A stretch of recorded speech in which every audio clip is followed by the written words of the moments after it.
Voilà, merci beaucoup Nathan Zamélé. Alors nous étions donc là à Chimbamba avec le groupe de la jeunesse de l'église Saint-Pierre, vous avez déjà compris. Ben, nous voulons revenir à nos agneaux pour ne pas dire à nos moutons.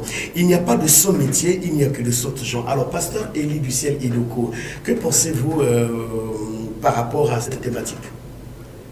Bon, il n'y a pas de son métier, il n'y a que de sortes gens. L'auteur avait raison. Parce que qu'est-ce qu'une définition un sous métier? Je pense que c'est né de la mentalité de l'homme. Parce qu'il est en train de qualifier le travail, et il voit le travail des comptables, pour lui c'est un bon travail. Il voit celui des économistes, il dit c'est un bon travail. Il voit ceux des médecins, il dit c'est un bon travail. Mais quand il voit la coordonnerie, il dit c'est pas un métier à faire. Or non, chacun a un rôle à jouer. Si déjà nous arrivons à joindre nos deux bouts de mois, c'est un métier qui est légal. Parce que quand on parle de son métier, on dit que c'est l'homme lui-même qui te dit ce métier-là, c'est un saut, je ne peux pas le faire. Or, tout chez moi le dit mène à Rome. Si l'homme arrive déjà à cadrer ces deux bouts de mois, de quoi bon que c'est un métier saut? Moi, je ne pense pas.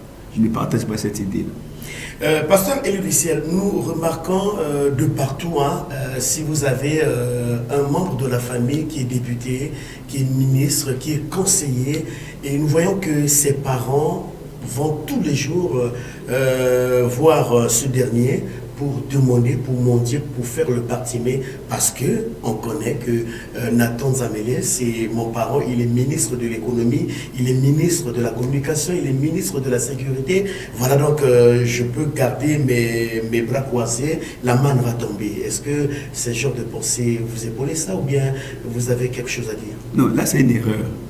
Les gens se mettent dans cette erreur-là sans se rendre compte. Le ministre, là aussi, a une charge, ce qui lui revient. Quand il gère son petit foyer, c'est une responsabilité. Ils l'ont combré avec nos demandes. Là, ça ne passe pas. Ceux qui vont là-bas le toquer la porte à ceux-là qui demandent de l'aide, alors qu'ils ont les deux mains, ils ont les deux pieds, ils peuvent faire quelque chose. Dans la mesure où l'homme a la faculté, a la capacité de faire quelque chose, il peut s'engager un métier. Nous avons beaucoup de types de métiers à faire. On peut se lancer aujourd'hui à la maçonnerie, c'est un métier qu'on peut faire. On peut se lancer aujourd'hui à la menuiserie, c'est un métier qu'on peut faire. Si tout le monde devient des cadres qui vont nous fabriquer des fauteuils, il n'y a personne. Donc dire qu'il y a des sous-métiers ou alors attendre aller demander que de l'aide ailleurs, non, ça c'est pas logique. Et c'est cette erreur-là que le monde d'aujourd'hui est en train de s'y mettre, tout en croyant à la manne, que la manne va arriver, on attend, et jusqu'à ce qu'on peut vieillir, sans pourtant attendre la promesse là aussi. Pasteur Élie, dans vos églises, dans plusieurs milieux aussi, on va quand même vous tirer à poulet rouge puisque vous êtes là, mais nous remarquons aussi dans le milieu chrétien, les enfants de Dieu ne font plus quelque chose qui peut leur apporter quelque chose, donc qui est une certaine bon, je peux dire se lancer dans le commerce, se lancer dans la vente, je ne sais pas de quoi, ça peut être la vente des gratanias, la vente, peu importe la nature de la vente, ça peut aussi apporter quelque chose à ces derniers. Mais les gens passent tout leur temps à fléchir les genoux, à demander la main du ciel. Bon, je ne dis pas que ce n'est pas bien, mais est-ce qu'en allant à l'église tous les jours, sans chercher à prendre un métier, sans chercher à exercer un commerce, est-ce que vous allez vous sentir heureux même en adorant ce Dieu?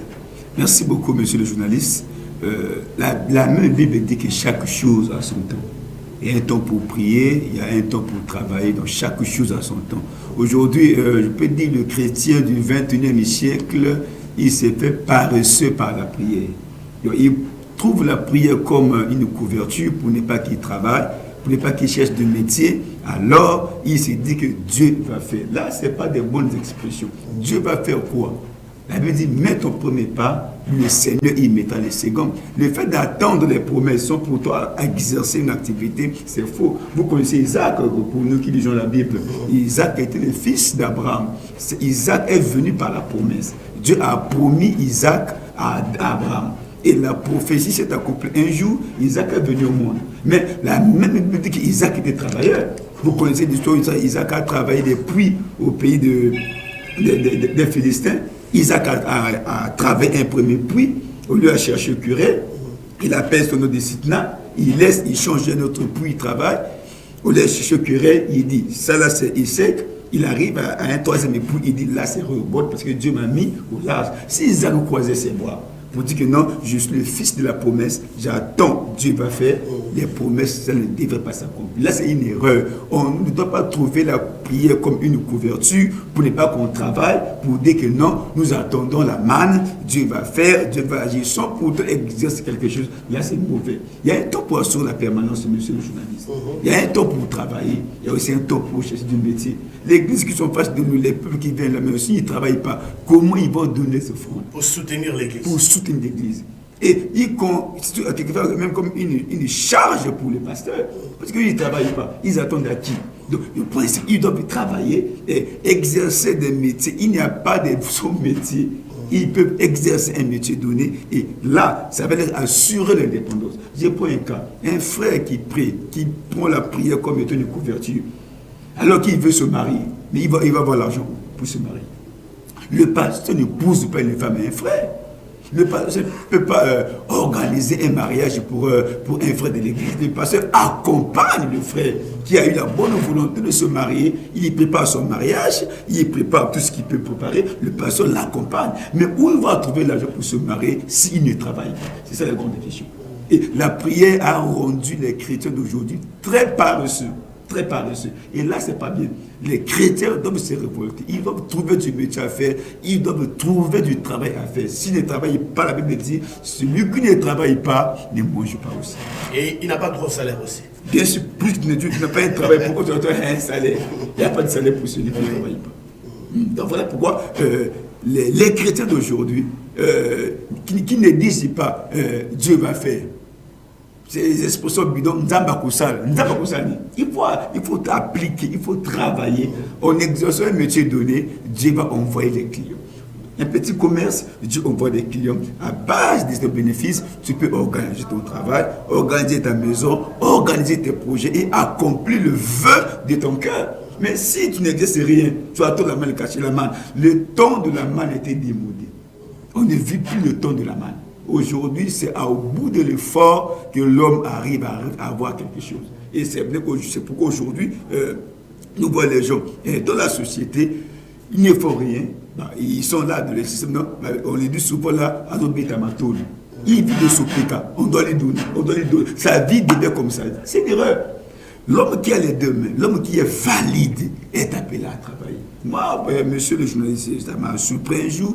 J'ai vu au beach de Brazzaville, à Yoro, les estropiés travaillent, les aveugles travaillent, il faut des commerces. Mais comment ils font? Si lui l'aveugle, il travaille. Pourtant, ils ont des handicaps. Ils ont des handicaps. Mais ils ne voient pas leur handicap. Ils veulent assurer l'indépendance financière. Voilà, ils se lancent dans des trafics, dans des commerces. Mais aujourd'hui, un chrétien qui est valide, il a ses deux yeux, il a tous les sens normaux, il a ses deux mains et ses deux pieds. Il dit, moi, c'est la prière. Non, là, ce n'est pas logique. Ils doivent travailler. Le chrétien doit chercher du travail. Il a un métier, Dieu accompagne son métier là. C'est comme aujourd'hui, les gens se posent accusent du gouvernement, que le gouvernement ne donne pas du travail. Mais tu es parti en centre-ville chercher le boulot, tu n'as pas trouvé. Il y a plein de sociétés. Il faut avoir la persévérance et la foi. Toi, ton diplôme, c'est bien, mais il faut aller chercher du travail. Dieu va te donner. Au lieu de passer des temps de midi à 14h à la maison, c'est l'heure de la prière, on va les prier. Non. Si nous partons au port là-bas, on va avoir du travail aujourd'hui. Et ceux qui en font, c'est les hommes comme nous. Pourquoi ils le font? Au grand marché. Même au grand marché, ceux qui font la manutention du travail, ils nourrissent leur famille avec cet argent-là. Ils payent des loyers, ils prennent soin de leur famille avec l'argent qu'ils prennent là. Mais nous aussi, on peut le faire.